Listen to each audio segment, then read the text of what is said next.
all, yes. See, this 42 generations, when it says begat, begat, begat, right? It's actually 20 years between the births of each of those individuals, yes. And just thinking about the Bible, that would be more than 840 years, yes. Mhm.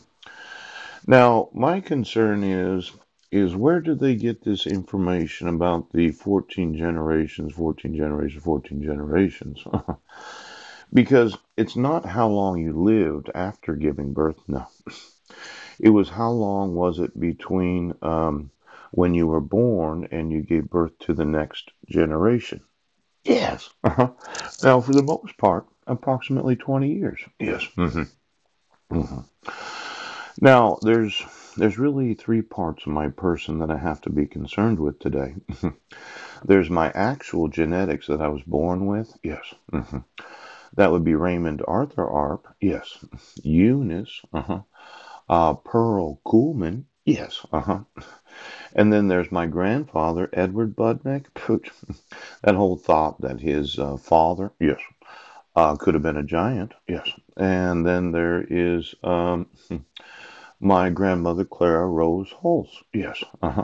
That happened to be a resident of Clallam County when she went to high school at Roosevelt High School.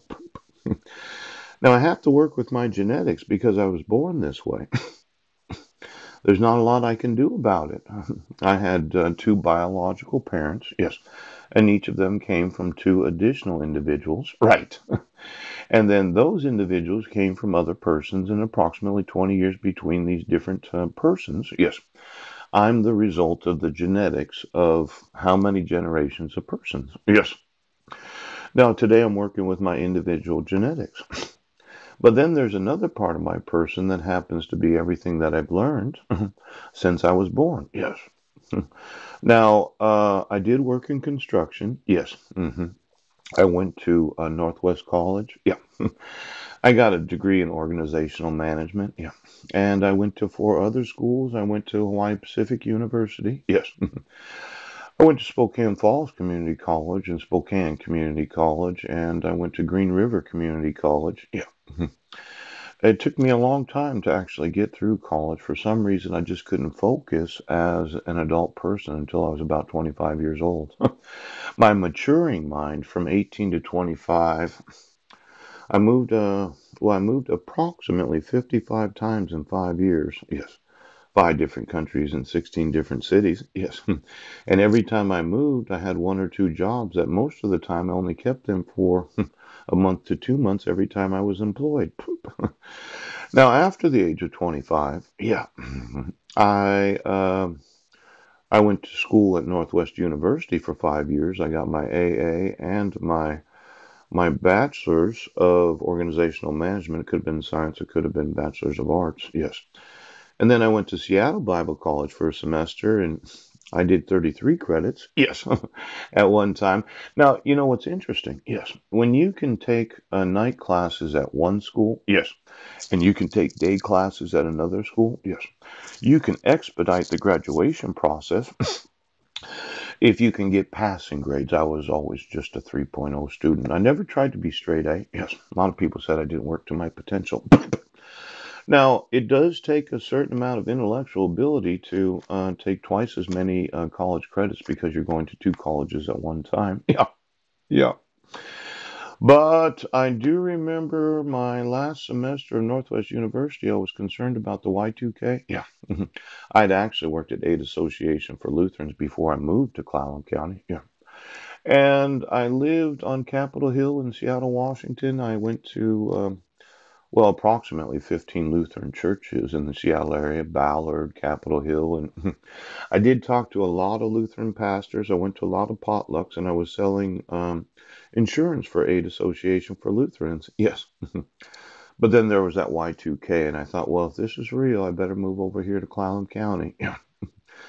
Now, I did graduate, though I didn't do it in the way that they thought would accomplish it, but I did actually graduate. Yes.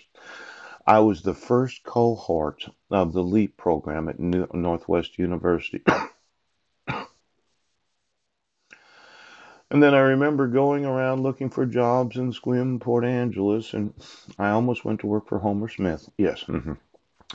But then I went to the Washington Mutual there in the Safeway complex in Sequim, Washington. Yeah. They didn't have a financial consultant, and I was Series 663. Yes, life and health. Yeah. And I was the second employee of Sheldon Frank when he first became the district regional manager for WM Financial Services. Well, he gave me the job because really they had nobody else to even consider. And I worked with Lori Liskey, yes, John Maroc, ooch, and Elva Hewlett, yes, was the manager of the Port Angeles branch, yes. Now, back then in 1998, when I first got going, I think it was probably August, September of 1998, you could look at my CRD. See, I have to work with my genetics. I have to work with my education and my life experience. Yes. And then there's that third individual that well, I'm born again. Now, I'm going to have to explain to you what that means because every once in a while, my supernatural man, that part of myself that's been redeemed, that's being sanctified, yeah, that'll pop up and all of a sudden, boom, opens a whole new door.